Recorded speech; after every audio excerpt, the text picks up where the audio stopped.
Nous sommes avec Queen Lina Taïgba. On essaie de comprendre l'indifférence dans le couple afin, bien sûr, d'y apporter des solutions. Et tout à l'heure, on a dit, pour rappel, que ce qui pourrait entraîner cette indifférence, c'était bien sûr, pour le premier cas cité en majorité, l'infidélité.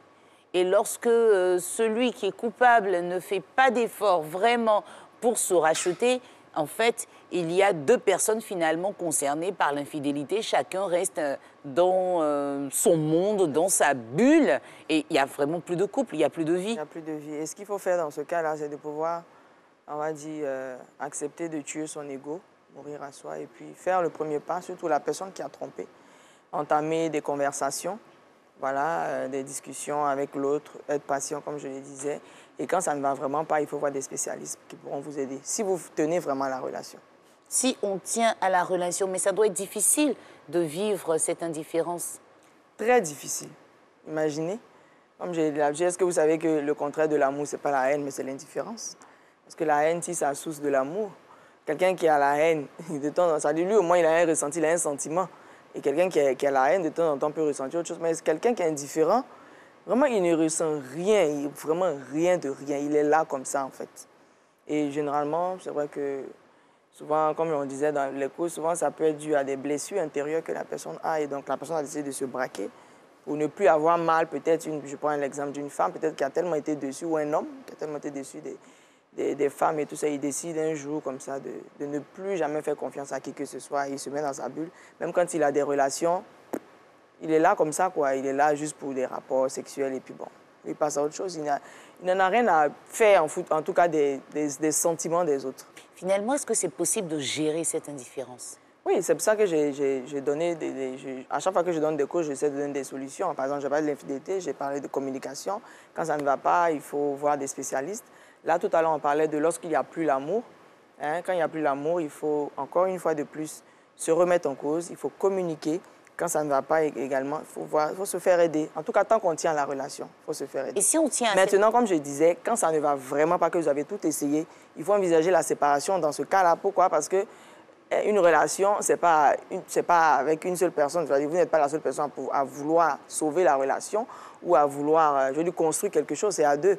Mais quand vous voyez que vous faites des efforts et que l'autre, il n'y a pas de retour, mais finalement, si on aime le partenaire, si on fait tout pour que le partenaire puisse nous pardonner et qu'en face, le partenaire ne réagit pas, on ne va pas quand même forcément arriver à la rupture. Non, c'est ce que j'ai dit. Quand vous faites tout, que vous n'y arrivez pas... Mais tout, c'est quoi? Quelle est la limite, justement, qu'il faudrait avoir? Vous êtes patient, vous posez des actes, par exemple, si c'est par le téléphone que la personne a découvert votre infidélité, dans les jours qui suivent, lorsque vous vous excusez, tout ça, il faut permettre à la personne d'avoir accès à votre téléphone pour lui montrer que je regrette, ça ne va plus se répéter.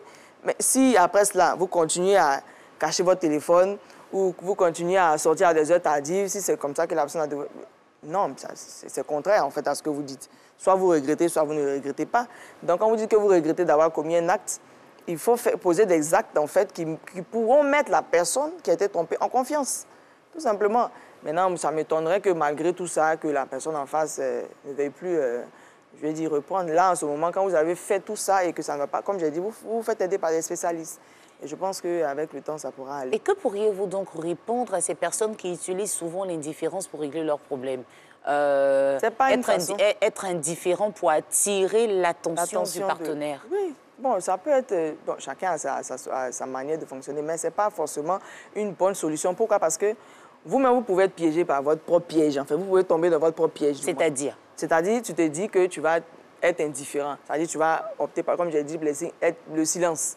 Tu ne vas pas parler parce que, voilà, tu veux attirer l'attention de l'autre. Mais si toi, tu veux... Et puis l'autre aussi, imagine, l'autre aussi se dit que, ou bien dans cette même période, par exemple, on prend, c'est la femme qui veut faire ce caprice-là, ce mauvais caprice. Et puis, imaginez, dans cette même période, le monsieur, peut-être, a rencontré une autre femme qui lui fait des yeux doux. Ah, mais ça, c'est dangereux. Pendant que vous vous comportez comme ça, lui, il ne sait pas pourquoi vous boudez. Il rencontre quelqu'un d'autre, et puis l'autre, je sais pas, elle lui fait en fait, ce qu'il aime, ou en tout cas, elle a des attitudes qu'il aime. Ah, mais c'est un jeu dangereux, donc il faut, au lieu de chercher à être dans cet état d'indifférence, et vous-même, vous pouvez, comme je dis, être piégé. C'est-à-dire, vous pouvez rester dans ce sentiment-là.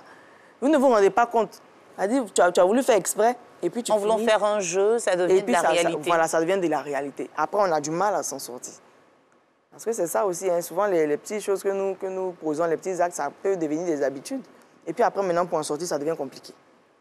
Donc, ce n'est pas forcément une bonne solution. C'est-à-dire, quand on tient une relation, il faut toujours opter pour la communication. Comme j'ai l'habitude de dire, la communication, c'est la respiration du couple, en fait. S'il n'y a pas de communication, ça ne peut pas aller. Tu espères que l'autre, je vais dire, imagine à ta place ou pense à ta place ce que tu ressens, mais il faut lui dire ce que tu ressens, ce qui se passe, pour que lui aussi, à son tour, il puisse soit s'excuser ou soit trouver des solutions pour arranger. Et quand vous arrivez quand même à tout dire, quand vous vous exprimez, quand vous communiquez, même qu'on puisse vous reprocher que vous communiquez trop et qu'en face de vous, le partenaire ne réagit pas, ne change rien, ne fait pas d'effort. Oui, s'il ne fait pas d'effort, comme j'ai dit, on se fait des pains spécialistes maintenant. S'il y avait même avec les spécialistes, ça veut dire que la personne, il n'y a plus d'amour, la personne doit arrêter la relation. Et donc, malgré l'amour ressenti, il faut partir, vous pensez? Oui, oui. Comme je disais, là, je parlais de quand il n'y a pas l'amour. La solution à envisager lorsque vous faites tout, vous essayez tout. Mais comme j'ai dit, on ne bâtit pas une relation seule. Si vous voyez que vous faites tout, que l'autre, il n'y a pas de retour, il ne fait aucun... Ça fait mal, mais il faut savoir partir. Et puis, il faut se dire que demain, peut-être, il y a quelque chose de meilleur qui nous attend. Mais vous ne pensez pas que dans le temps, nos mamans, elles qui restaient malgré tout, n'avaient pas bien fait pour le bonheur de la famille, qui ont accepté justement de se sacrifier? Mais là, en ce moment, c'est une décision que vous prenez, c'est un choix que vous faites de vous sacrifier. Là, c'est vous qui avez fait ce choix. Mais comme on a dit, la vie est un choix. Vous avez le choix de sacrifier votre bonheur pour vos enfants. Vous avez le choix aussi de ne pas vouloir sacrifier votre bonheur. Vous décidez de partir peut-être avec les enfants ou pas avec les enfants, ça dépend de vous, mais c'est un choix. Et quand vous faites votre choix, vous assumez vos responsabilités, tout simplement. Il faut être responsable, en fait. Est-ce que finalement, tout ça, ça ne met pas aussi en péril même l'éducation des enfants? Dans la mesure où on est là, mais on n'est pas vraiment là, oui. Mais on se dit qu'on est là pour les enfants. C'est ça, en fait. Vous voyez ce que je veux dire? Vous comprenez? Je comprends. Bon, on est là, bon, je suis là pour les enfants. Je ne suis pas heureux, je ne suis pas heureuse, mais je suis là. L'enfant pense que papa et maman sont là. Mais l'enfant va ressentir ça. Et c'est voilà. Ça qui est dangereux aussi. Voilà. Parce que les enfants, ce n'est pas ce que vous dites qu'ils retiennent, c'est ce que vous faites. Sur les actes. Voilà. Un enfant, par exemple, qui est violent. Et les enfants, ils ressentent les choses, hein? Mais ils ressentent les choses, bien évidemment. Un enfant, par exemple, qui est devenu violent, forcément, tu vas trouver que dans son enfance, peut-être soit son papa battait sa femme ou bien, en tout cas, il était dans un environnement violent. Donc, il va ressentir ça. Quand les parents, je dis, ils s'aiment, chaque jour, l'enfant va ressentir ça. Donc, tu vas remarquer que c'est quelqu'un, l'enfant va grandir avec beaucoup d'amour et il aura beaucoup d'amour à donner. Donc, il est important d'être responsable de ses choix. Et dans cette forme d'indifférence, on retrouve finalement des personnes qui décident d'avoir une relation dans une relation. C'est-à-dire? Je suis indifférent, mais je vis une relation avec quelqu'un d'autre en dehors de mon partenaire légal, officiel. Oui. Que pouvez-vous dire par rapport à ce cas de figure? Ça, c'est tout simplement, je dis, comme on disait la dernière fois, c'est une question de maturité, hein, et puis c'est une question de choix. Si tu es indifférent, comme j'ai dit, c'est parce qu'il n'y a plus d'amour que tu es indifférent envers l'autre. Libère la personne, tout simplement. Voilà, il faut libérer la personne. Au lieu de tu es ici, tu es là-bas. Bon, la vie est un choix, en fait. En fait, les gens aiment s'emmerder. Les gens aiment... Comme on dit, ils aiment charger problème sur leur tête. Mais tu es avec une personne, tu es avec... Toi, souvent, c'est à cause du regard des autres. Tu te dis, ça, c'est mon épouse, je ne peux pas la laisser comme ça, elle a des enfants, tout ça. Bon, l'autre, comme on les appelle communément, bon, c'est ma maîtresse, ou Chisa, je ne sais pas comment ils disent. Bon, elle est là pour... comme ça, pour assouvir peut-être ses désirs. Maintenant, bon, écoutez, il peut y avoir plusieurs raisons pour lesquelles le monsieur va ailleurs. Peut-être que madame n'a plus envie d'avoir des rapports sexuels, mais le monsieur, il en a envie. Il fait comment? Mais il va aller au dehors, c'est tout simple. Maintenant, comme je dis, c'est le cas où peut-être la dame fait tout et tout ça, et puis bon, le monsieur va ailleurs, bon là... parce qu'il y a beaucoup de femmes aussi qui font tout. Il y a beaucoup de femmes aussi qui donnent tout, mais malheureusement qui ne sont pas traitées comme des femmes qu'on pourrait aimer, mais finalement qui deviennent des objets d'ornement dans leur propre maison. Là, c'est vraiment dommage de le dire. Je pense que c'est au niveau de l'homme, comme je disais la dernière fois, ce sont des problèmes émotionnels que les gens ont. Donc, ils doivent faire un travail à leur niveau. Parce qu'il y a des hommes, ici en Afrique, on se dit quand on a plusieurs ou plusieurs femmes, on est fort. Mais tu es faible. Parce que émotionnellement, tu n'es pas stable. Donc, c'est ce que les gens... Mais on retrouve des femmes aussi qui ont plusieurs partenaires. Ben, c'est la même chose. Ça va pas trop, en fait. Il y a un boulon qui est sauté. Non, en fait, on ne se rend pas compte combien de fois des personnes sont détruites, justement. Elles se disent, je suis indifférent, je ne réagis pas, mais au fond d'elles-mêmes, c'est une torture difficile à décrire. C'est pour ça qu'il faut pouvoir être honnête envers soi-même, en fait. Il faut être honnête envers soi. Quand je parlais de la cause Quand il n'y a plus d'amour, si vous avez tout essayé que ça ne va pas, franchement, prenez vos responsabilités, partez, libérez la personne. Arrêtez de faire souffrir, comme on dit encore, enfants des gens. Prenez vos affaires, que vous ayez des enfants ou pas. En fait, soyez responsables. C'est ça, les gens n'aiment pas, je veux dire, assumer leurs responsabilités. Soyez responsables, assumez vos responsabilités. Une des raisons encore de l'indifférence, par exemple, c'est lorsque, par exemple, le conjoint est fatigué. Je veux dire fatigué de la relation. C'est-à-dire, la personne fait des efforts, la personne fait des sacrifices, la personne fait... Finalement, ça arrive. Des gens, du jour au lendemain, qui n'aiment plus. Oui, ça, en général, ça arrive lorsqu'on a fait un mauvais choix. La dernière fois, on a parlé de comment faire son choix. Si ton choix se portait seulement que sur le physique de la personne... À un moment donné, le physique, hein, ça change, hein? Ah, ça, et très vite d'ailleurs. Très vite, surtout chez les femmes, après la maternité et tout ça. Bon, si peut-être elle avait une grosse poitrine ou, je sais pas, une taille de gamme, je sais pas moi, un ventre plat. Bon, après une césarienne, le ventre ne sera plus aussi plat que ça. En tout cas, c'est pas pour la plupart des femmes. Donc, si votre choix a seulement été porté sur le physique et que cela change après, c'est clair que l'amour s'en va. Hein? C'est compliqué ces histoires de couple, coach. Parce que l'histoire d'un couple n'est pas celui d'un autre. On se retrouve, voilà, il y a tellement de difficultés, tellement de réalités. Et quand on parle d'indifférence dans le couple, on se rend finalement compte que ça peut être une cause de divorce. Vous l'avez dit, quand ça ne va pas, on se sépare. Mais on veut absolument trouver des solutions pour ne pas arriver au divorce. Je reviens sur cet exemple pris, disons que on crée son bonheur sans son partenaire, ça pourrait équilibrer les choses, vous ne croyez pas? Pas forcément dans une autre relation. Par exemple, j'aime chanter, ou j'aime danser, ou j'aime rigoler. Donc, je prends le temps de sortir avec des amis avec qui je peux passer du bon temps pour ne pas être trop triste quand je suis dans le couple. Ça pourrait rééquilibrer les choses si je redeviens non, pas heureuse forcément. ou heureux. Là, vous êtes en train de fuir le problème. Parce que vous vous dites que vous parlez dans le cas où c'est vous qui êtes indifférent, mais c'est l'autre qui est indifférent. Et vous ne savez pas comment gérer en fait l'indifférence de l'autre. Ah non, non. Mais c'est vous qui êtes indifférent. Voilà. Vous voulez oublier tout ça. Non. Je veux oublier. Vous pouvez sortir, aller papoter avec des amis et tout ça, mais quand vous revenez, la réalité est là. Parce que le truc, c'est qu'une fois que vous voyez la personne, les sentiments, les émotions reviennent. Donc vous pouvez aller, c'est-à-dire, tu es peut-être indifférent, mais c'est face à ton conjoint que tu es indifférent. Sinon, après, quand tu vas avec tes amis, tu vis ta vie et tout ça, mais une fois que tu rentres à la maison, l'atmosphère même est tendue en fait, parce que ça ne va pas entre vous. Donc c'est tendu. Donc vous ne faites que fuir le problème. Donc, il faut régler ce problème absolument parce que tu peux aller au cinéma, aller t'amuser, mais quand tu reviens, le problème t'attend. Comme toutes ces personnes qui se retrouvent en after work, je me demande le truc after work, parce que vous passez tout le temps au travail, on passe déjà plus de temps au travail qu'à la maison. Après, vous créez encore une affaire de after work, mais vous avez combien de temps finalement à la maison? Est-ce que c'est pas justement,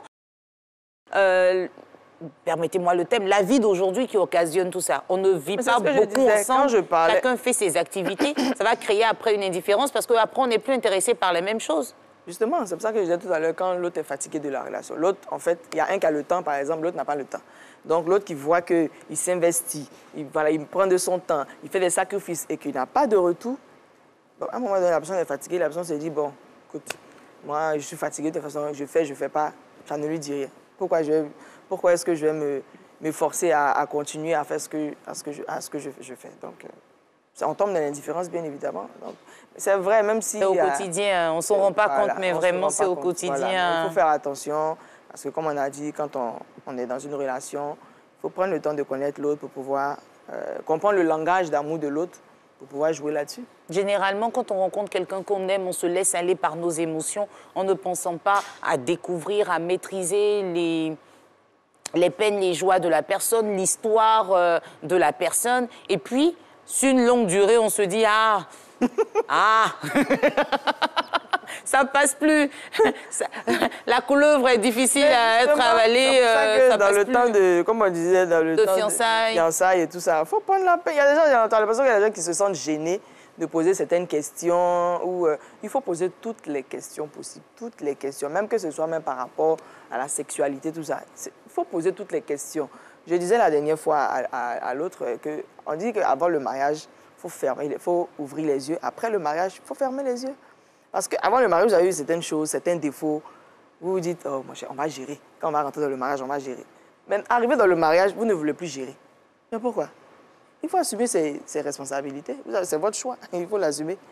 Donc, si par exemple le monsieur avait peut-être un penchant, on va dire peut-être la cigarette ou je sais pas, la boisson, je dis n'importe quoi, vous avez vu, mais vous n'avez pas essayé de l'aider avant dans les fiançailles et tout ça, vous le laissez. Maintenant, bizarrement, c'est arrivé dans le mariage que ça ne vous plaît plus. Mais quelle est cette malhonnêteté? On fait comment? Et il y a cette excuse.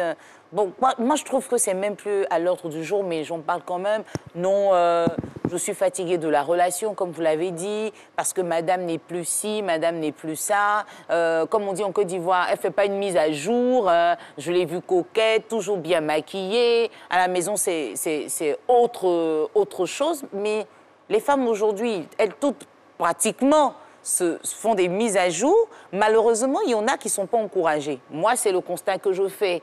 Vous travaillez peut-être, madame pas, mais vous ne faites rien pour qu'elle fasse une mise à jour. Elle fait la mise à jour comment? Quand vous dites rien, ça dit qu'il ne donne pas de l'argent. Oui, vous ne l'accompagnez pas. Vous, même quand elle fait la mise à jour, vous ne prenez même pas la peine de dire « Oh, mais t'es belle aujourd'hui », pour qu'elle soit encouragée, en fait.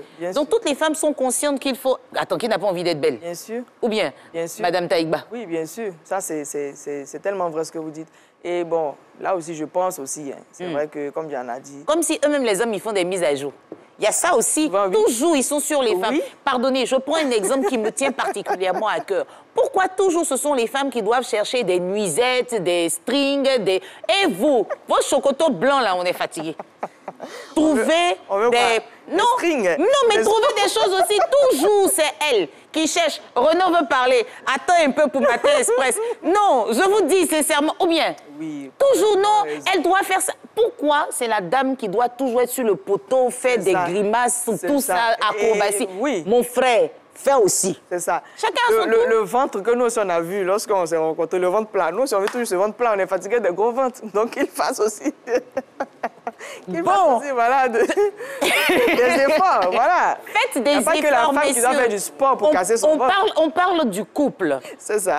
Et puis, non, elle est fatiguée, elle va se reposer. Mon frère, toi aussi, tu es fatigué. Remets-toi à jour. Bon, en fait, ce qui est dangereux, c'est qu'il n'y a que 2 dames sur ce plateau. Aucun homme pour des fautes. Renaud veut parler, Renaud veut dire quelque chose au nom des hommes. Non, là, c'est compliqué, ça le dépasse. Les femmes sont déchaînées. C'est le mois des femmes. Donc, on dit, non, on dit tout ici. Voilà. Oui, tout ce mois de mars, là, non, c'est tellement important.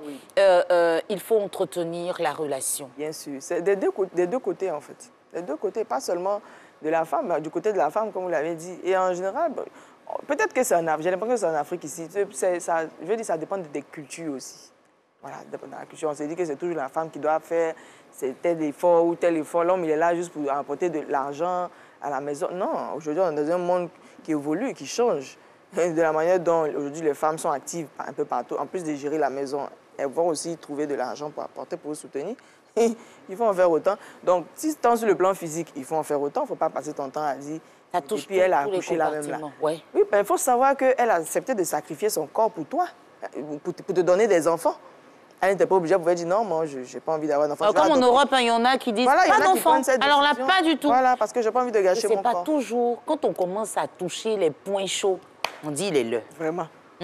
Où ça devient intéressant. Où on doit piquer, là, on dit il est là. Messieurs, j'espère que vous avez compris, hein, les chocotos blancs.